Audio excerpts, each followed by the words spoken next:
नागपूर शहरातील नवीन कामठी परिसरात गुन्हे शाखेच्या पथकाने मोठी कारवाई करत जुगार अड्ड्यावर छापा टाकला। गुप्त माहितीच्या आधारे करण्यात आलेल्या या कारवाईत तब्बल 17 आरोपींना अटक करण्यात आली असून त्यांच्याकडून सुमारे 3 लाखांहून अधिक किमतीचा मुद्देमाल जप्त करण्यात आलाय। पोलिसांनी घटनास्थळावरून रोख रक्कम, मोबाईल फोन आणि जुगार खेळण्यासाठी वापरले जाणारे साहित्य जप्त केले आहे। हा जुगार कोराडी बायपास जवळ बांधकाम सुरू असलेल्या प्लॉटवर सुरू असल्याचे समोर आले।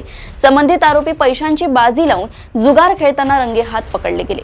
या प्रकरणी महाराष्ट्र जुगार प्रतिबंधक कायद्याअंतर्गत गुन्हा दाखल करण्यात आला असून पुढील तपास सुरू आहे। वरिष्ठ अधिकाऱ्यांच्या मार्गदर्शनाखाली ही कारवाई करण्यात आली असून शहरात अवैध धंद्यांविरोधात कारवाई अधिक तीव्र करण्यात येणार असल्याचे संकेत मिळत आहेत। नागपूर येथून क्राईम रिपोर्टर विशाल सोबत ऐश्वर्या शिंदे यांची रिपोर्ट। क्राईम ब्रांच युनिट क्रमांक 5 चे अधिकारी API कदम आणि आमचे स्टाफ राजू सिंग राठोड, राजू टाकळकर, त्यानंतर इतरांचे अंमलदार यांना एरियामध्ये पेट्रोलिंग करत असताना मिळालेल्या गोपनीय माहितीच्या आधारे पोलीस स्टेशन कळमनाच्या बाजूला जो कामठीचा रोड जातो त्यामध्ये रन्नाळा गाव, कामठी रोड, पोलीस स्टेशन नवी कामठी या एरियामध्ये काही लोक हे एका घरामध्ये जुगार खेळत असल्याची माहिती मिळाली। त्यानुसार रेड कारवाई केली असता एकूण आम्हाला 17 आरोपी मिळालेले आहेत। त्या 17 आरोपींकडे जुगाराचे पत्ते आणि त्यांच्यावर रोख कॅश रक्कम 11,280 आणि त्यांचे 17 मोबाईल अशी एकूण 3,40,000 आणि इतर टोटल 3,51,380 रुपयाचा मुद्देमाल आम्ही जप्त केलेला आहे। आणि त्यांच्या विरुद्ध जुगार महाराष्ट्र जुगार अधिनियम कलम 4 आणि 5 अंतर्गत कानूनी कारवाई केलेली आहे।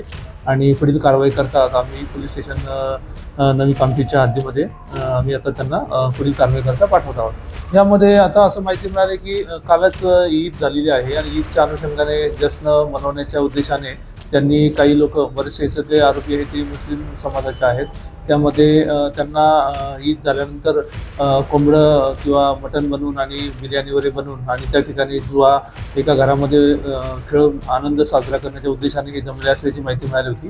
त्यामध्ये कुठलाही यापूर्वी जुगाराचा अड्डा वगैरे अशी काही माहिती मिळाली नाही, तर त्याबद्दल आम्ही अधिक माहिती घेत आहोत।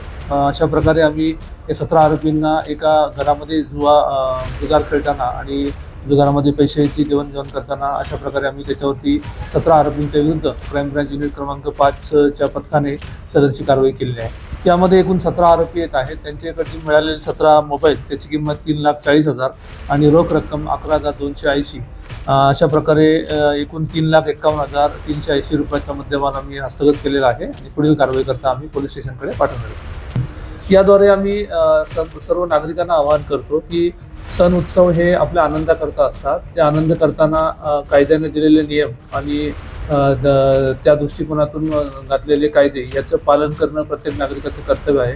अशा प्रकारे कोणी बेकायदेशीरपणे जुगार खेळणे किंवा दारू पिणे किंवा कोणत्या प्रकारचं सट्टापट्टी करणे किंवा नशापानी, गांजा, MD अशा प्रकारच्या नशामध्ये आहारी जाऊन अशा प्रकारे कोणी गैरकानूनी कृत्य करताना जर आढळल्यास त्यांच्याविरुद्ध माननीय पोलीस आयुक्त नागपूर शहर doctor Ravindra Kumar single sir यांच्या निर्देशानुसार ऑपरेशन थंडर अंतर्गत ज्या मोहीम सुरू आहे त्या मोहिमेअंतर्गत कोणी अशा प्रकारे जर नशा करताना किंवा गैरकानूनी कृत्य करताना आढळल्यास त्यांच्याविरुद्ध योग्य ती कायदेशीर कारवाई करण्यात येईल।